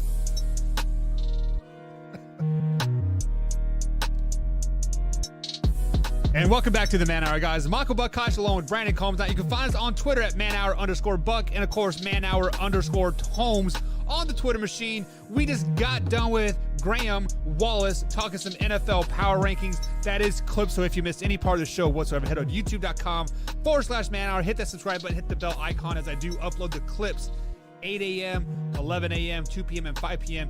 every Sunday through Thursday, East Coast time, and then Fridays I sprinkle in that 8 o'clock hour since we are not live. So let me go ahead and bring Combs back onto the show here as Combs' phone is lighting up because apparently we're doing something right. People are watching. People are already saying, what's up, man? What's going on? So Combs, welcome back to the show, buddy. Oh, man. Yeah. People are, I don't know what's going on over there. I haven't been able to watch the videos yet. I do know one of them you sent me last night. I cried. I was laughing so hard. I'm not so sure it's appropriate, but I've got that sense of humor. Yeah. So I cried because I was laughing so hard. I think I had Michelle rolling too, and yeah, it was pretty funny. So four people saw the commercial before it was aired. 3 of them approved, 1 of them didn't, and 1 of them was my wife, and I think she just embarrassed by how freaking hilarious I actually am. I didn't approve of it. I'm pretty sure I said do not air this. Yeah, you did. But you know what? This is live, raw, and uncut sports talking. You know what? Sometimes is that one of the ones you're airing? Yeah, those are it, man. Those are it. Oh, God. Those are it. But it is time for Way or No Way, brought to you by Skull Candy Headphones, skullcandy.com. Link is in the description, guys, to save yourself 20%. So if you want the most amazing, comfortable, like I got my Skull Candy headphones on right now. They have over the ear, they have noise canceling, and they got the whole earbud thing too, and then the around the ear like earbuds. Guys, they are absolutely amazing. They are wireless. Like I actually have a cord on mine. Like I bought the cord ones because it hooks into my mixer. But I use my wireless ones just like my Apple AirPods. It got a 2 microphone set, has a single touch play, skip, and answer phone calls, guys. And they're cheap. They're like I bought my earbuds for about $25 at skullcandy.com, guys. Click on the link in the description. And you won't be disappointed. But Combs, it is time for Way or No Way. Tell the people what it is, and let's get started, man. All right, so Way or No Way is just a bunch of, it's sports talk where I bring up some things and I ask the guys, hey, is this a way or is this a no way? Am I crazy or does this make sense? So, Buck, are you ready to get going? I am always ready, brother. All right, so Devin Williams of the Milwaukee Brewers, during the celebration after winning the division, I'm not sure if he was angry. I'm not sure if it was accidental, but from what I've read and what I've seen and the research I did before the show, it looks like there was he was angry about something and he punches a wall and he breaks his hand. And he's probably one of the best setup guys in the game. He has probably the nastiest, filthiest changeup I've ever seen in my life. And now he's not going to be able to pitch in the playoffs. So I ask you this. Devin Williams will not be welcomed into the locker room in October. Ooh, like not welcomed as in like not able to play, or just like the celebration wise. Not welcomed into the locker room. Players aren't going to want him around because what he just did was alter his team's chances of being successful in October. You are absolutely 100% correct, but to no way he will definitely be welcomed back into the locker room when his hand healed, or like he's probably in the locker room right now. Let's just be flat out honest, because everything of what you just said, he is the best head-up man in all of baseball. And Combs, what wins championships? Pitching wins championships. The Brewers' bats suck.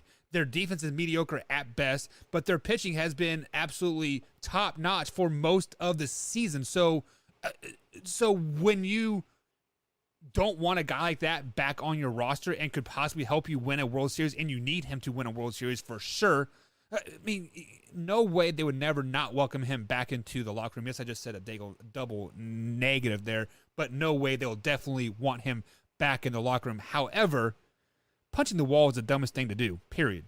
Walls don't give, you dummy. And that's why I don't think if I'm his teammate right now, I'm angry with him. I'm angry. Look, like you just said, pitching wins championships. Their pitching has been insane for the better half of this season. And they have been pitching out of their minds. And now one of their best pitchers coming out of the bullpen can't pitch because he was stupid and he punched a wall. That would piss me off. I would be very angry as a teammate if your selfishness, what could have made you so mad while celebrating the fact that you just won the division that you had to punch a wall? I agree with you, Your hands Combs. are your job. You're right. You're a pitcher. There's no reason to hit the wall. But everything you are saying is like their pitching has been great. He is the best setup man in all of baseball. Why wouldn't you want that on your team to help you succeed in October or in November? I mean, you have to want that. Because he's not going to be on the roster now. He's got a broken hand. He'll be back. I mean, a broken hand heals in like 2 weeks. Stop it. He's not going to be able to throw a ball for the rest of the season. So is it broken or just like fractured? It's fractured. Yeah, it's what a not fucking idiot. Yes, I agree. What's next? Moving on. The Chicago Bears purchased 323, signed a purchase agreement to purchase 323 acres in Arlington Heights, Illinois. It's about 25 minutes outside of the city of Chicago. So, I ask you this. Bears moving to Arlington Heights is a good move for the football team. It might be a good move for ticket prices. It might be a good move for the new $3 billion stadium that they're going to build to compete with LA and Vegas and, whatever they're going to do. And it's going to raise your property taxes, Combs, by 20% to pay for it. But, guys, there are certain places that you don't move from. The Green Bay Packers don't move from Lambeau Field. The Kansas City Chiefs should never move from Arrowhead Stadium. The Detroit Lions should never move away from Ford Field. The Chicago Bears should never move away from Soldier Field. I don't care how run down or corrupted it is. You can throw in a couple $1 million and put in new seats and put heaters under the field. Do whatever you want. Upkeep it. But there is something about Soldier Field. What, Combs, they've been there since like 1920 at Soldier Field, right? No, they've been there since like 1970. Okay. 1960s something. They played at Wrigley Field for a long time. 50 years, right? They've been at Soldier Field for 50 years. There is history there. You guys have won division championships there. You've won your last Super Bowl at that field. What is going to be the one thing that makes Soldier Field such a great place to be a part of, Combs, is that wind coming off the lake, freezing the opponents, and just freezing you to a core, and that gives you the ultimate home field advantage. I don't think you have that in like Arlington when you're they'll probably put a dome on that thing. Let's just be honest.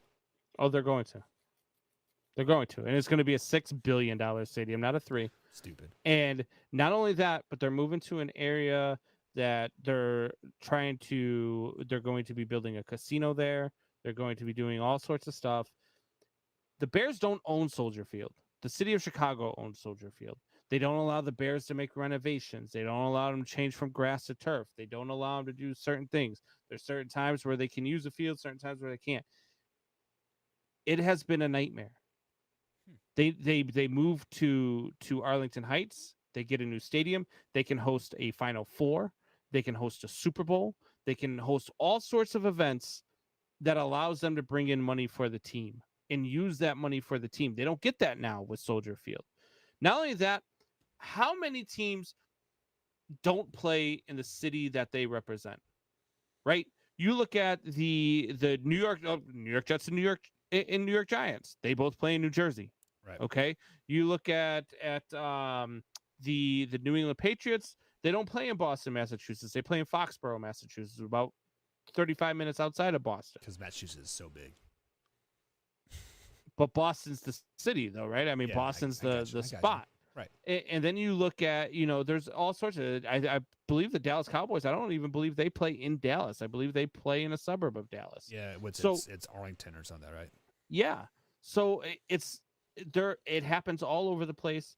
The Bears organization will thrive, even though I don't want the McCaskies to benefit from this because I believe they're a horrible ownership. But hopefully doing this will allow them to make more money by selling the team. That's really what I'm hoping for. There you go. I mean, so after you said that, I do kind of see the positives of it, but like I was just thinking about like the history of the field. But yeah, for sure. I mean, there's 100% definitely right. history, but it's just it's not worth it. So let me ask you this: Marcus Spears, Swagoo.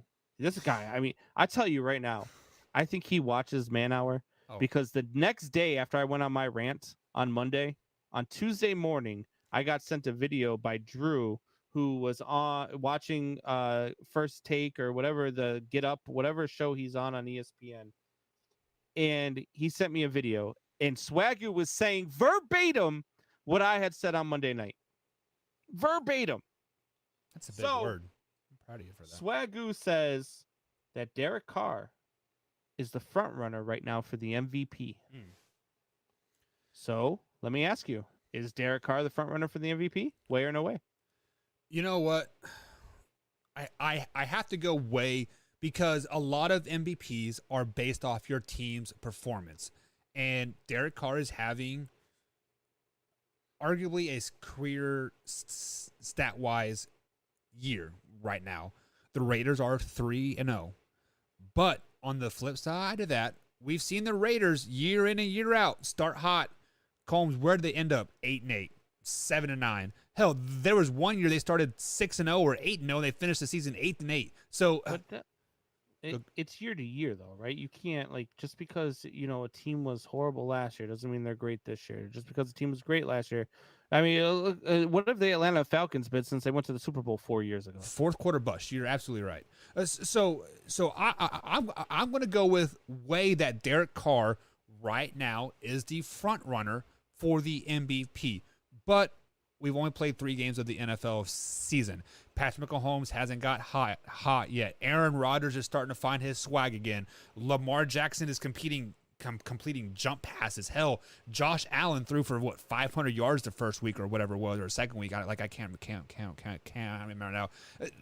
We are such in a quarterback heavy league right now that you almost have to have the name and the franchise recognitions to win you a MVP. So as Derek Carr might be the front runner right now, if the Dallas Cowboys go 10-7 this season, Dak Prescott will win the MVP.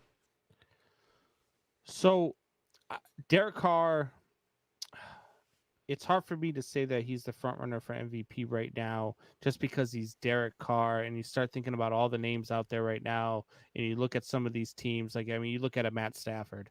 I mean, Matt Stafford's just going off right now, right? But Derek Carr's got some impressive victories. I mean, he beat the Baltimore Ravens pretty handily. They put up 33 points on Baltimore. Then he went into Pittsburgh and handed the Steelers their first loss. Then he went up and beat up Miami.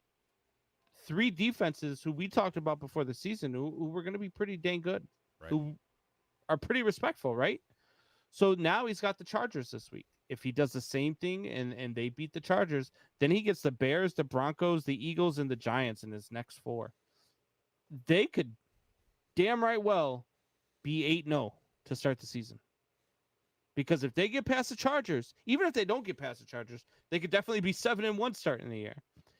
I think Derek Carr's got a case to be the MVP this year. I think he's fighting right now. I think for me, he's number 2 and Matt Stafford's number 1. But that's like, I wouldn't count him out. Yeah. I wouldn't count him out. Yeah, you are 100% right, like on that, because you really can't count anybody out right now. But here's my biggest issue with the MVP. Usually, it is the best quarterback on the best team at the end of the year.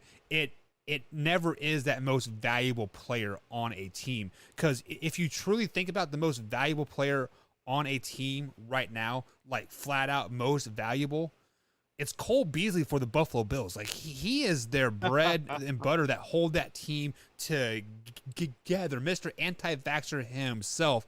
He could be spreading coronavirus everywhere to those other teams. But you know what? The Buffalo Bills, the rest of them are vaccinated and they're fighting that war.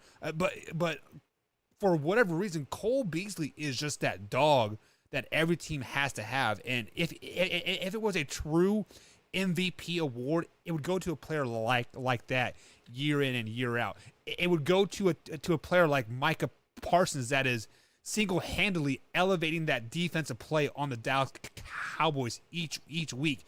He is a middle linebacker playing like stand-up defensive end right now. How is that not the most valuable player on your team? I mean, a rookie is able to float from spot to spot to spot. So my definition of a quote MVP is different than most, because Combs, let's just be honest, the voters are, I don't even know how they pick the MVP. Do the owners vote on it? Players vote on it? They pick a quarterback. Well, yeah, but like, who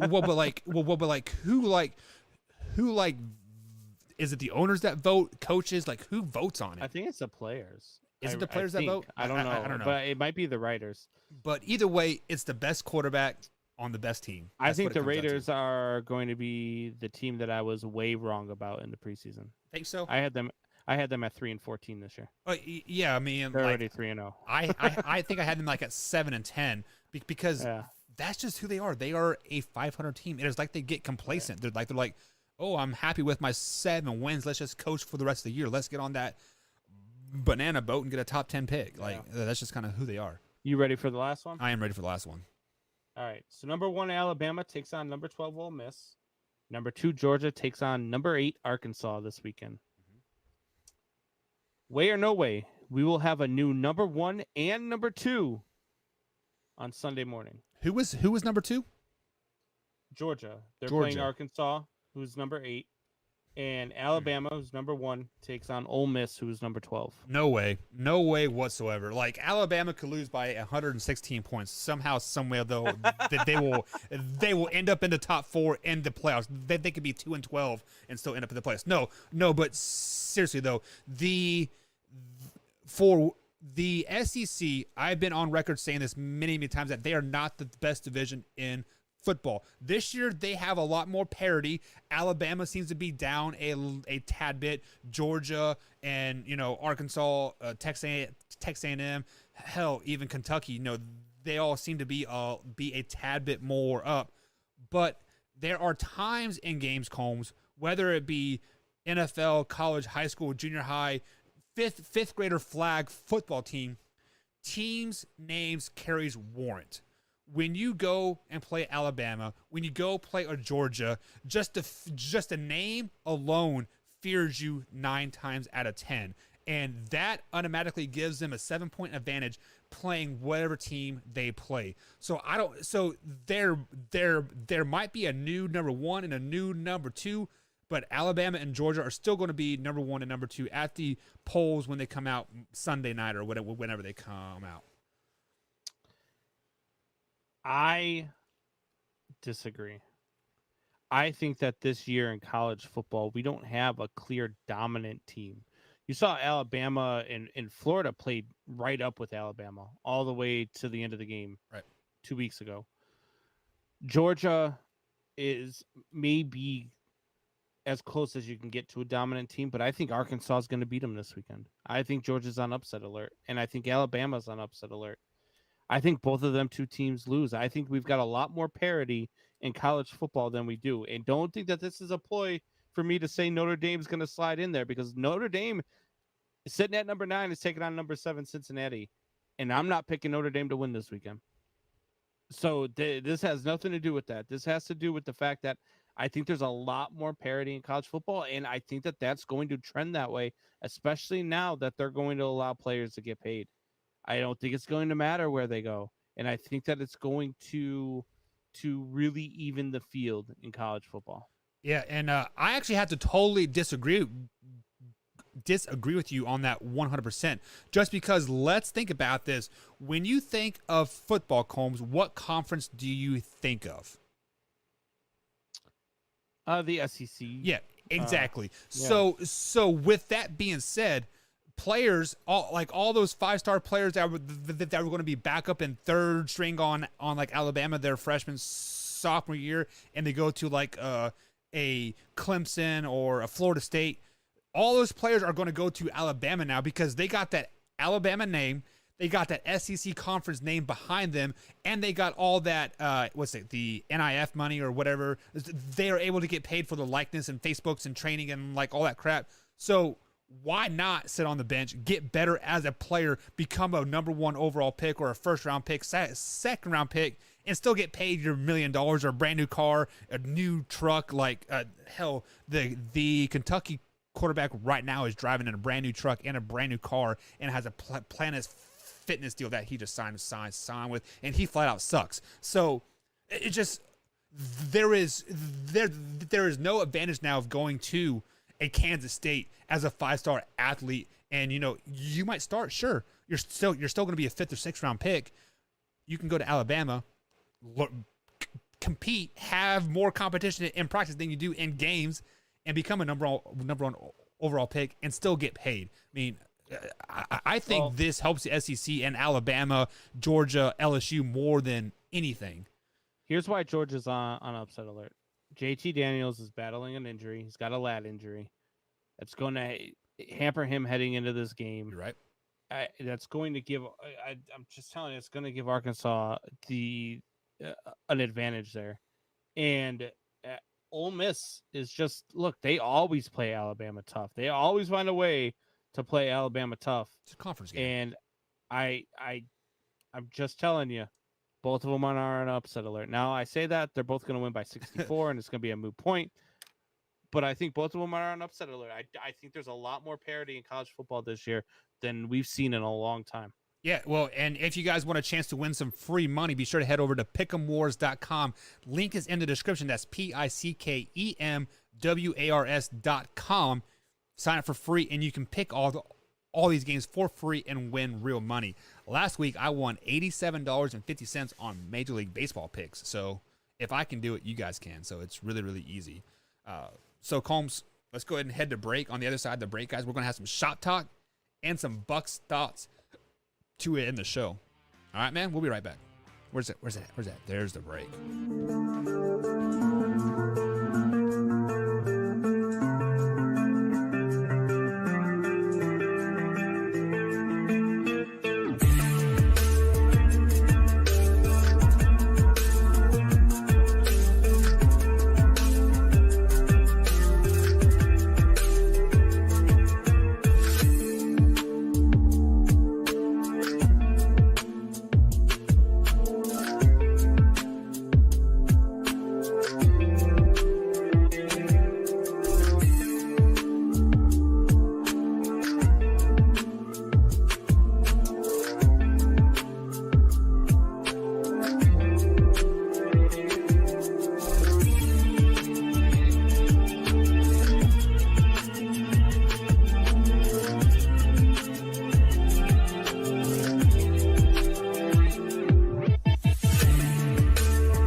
And welcome back to the Man Hour, guys. Michael Buckeyes along with Brandon Combs tonight. If you miss any part of the show whatsoever, you can find us on podcast form on iTunes, Spotify, and of course, iHeartRadio.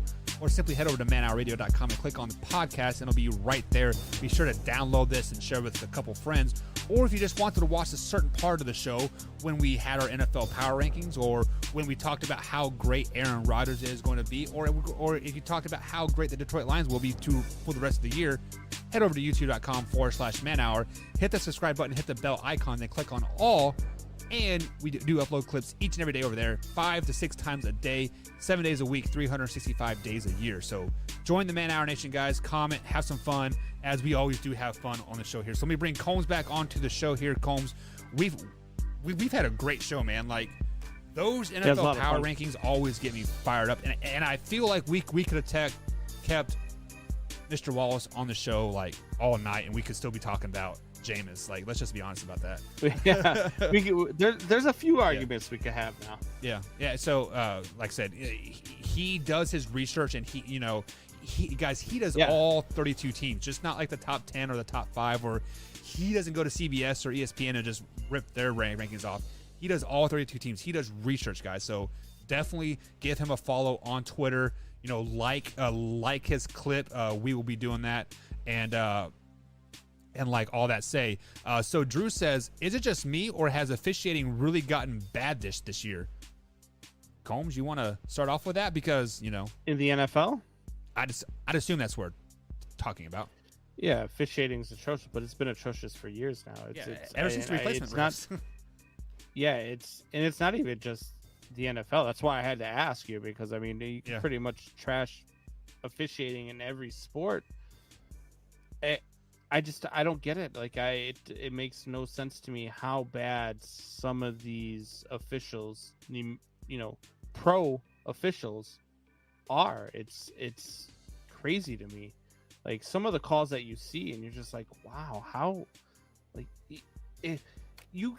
there is at no time ever should I ever know a referee's name, right, or an umpire's name. But I could tell you all about Angel Hernandez.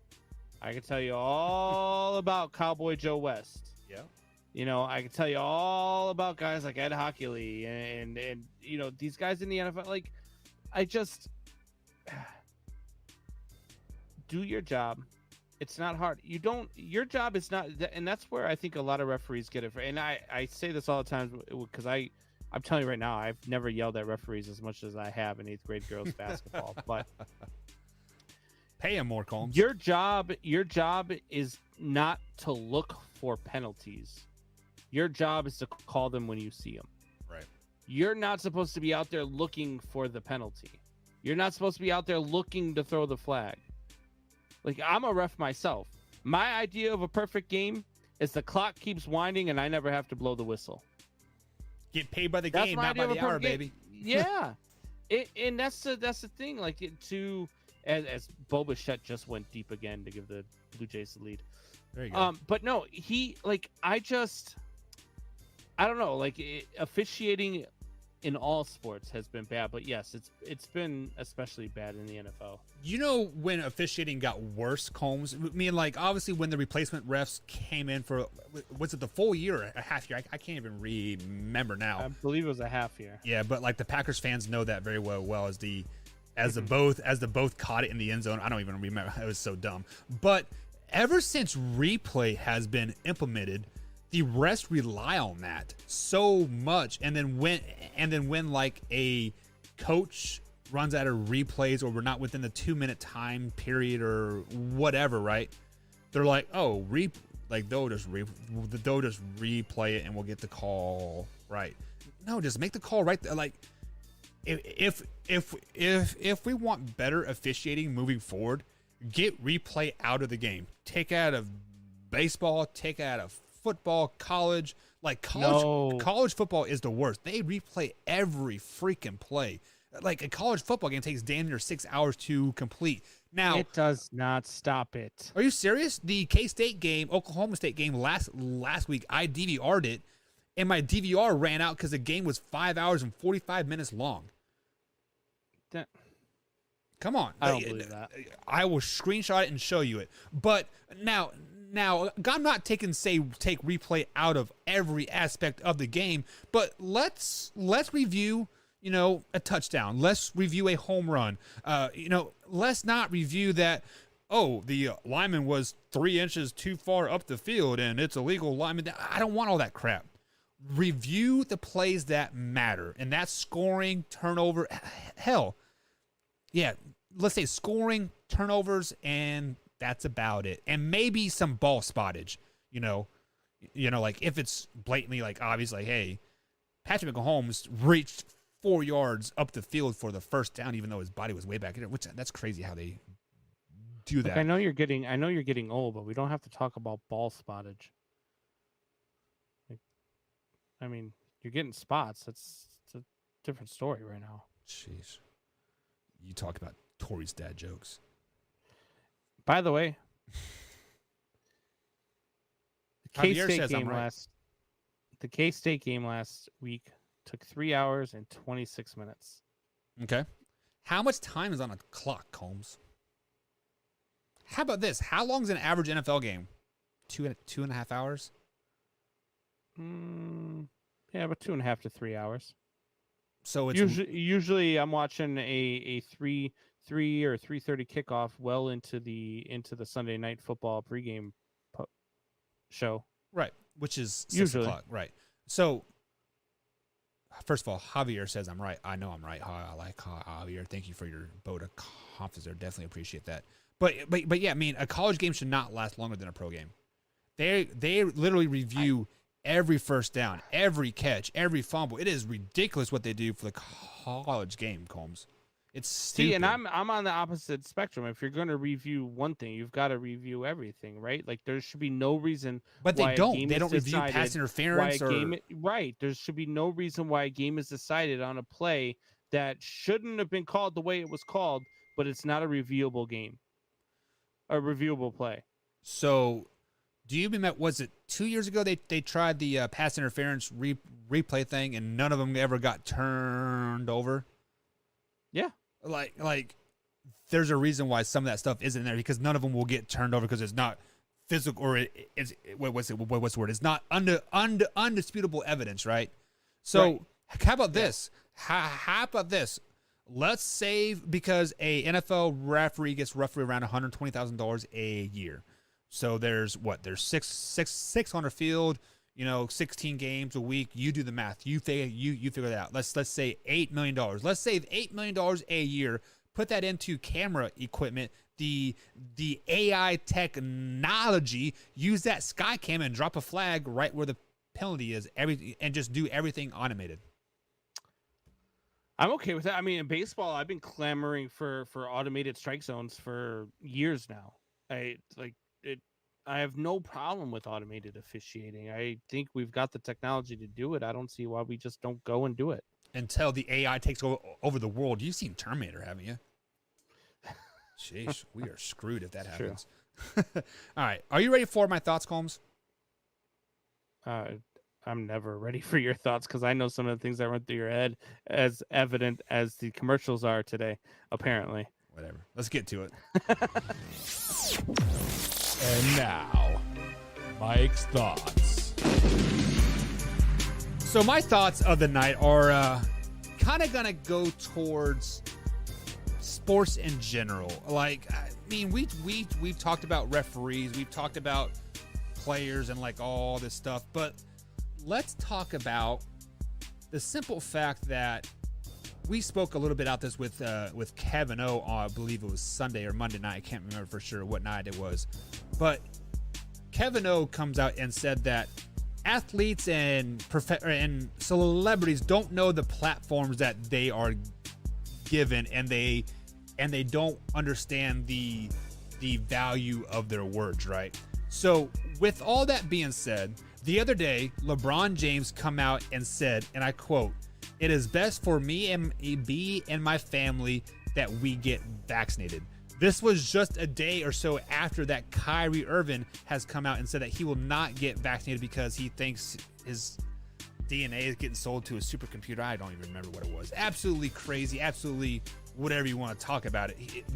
This guy there is left field, and then there's Kyrie ballpark, and that's exactly where Kyrie Irving is at with that thought.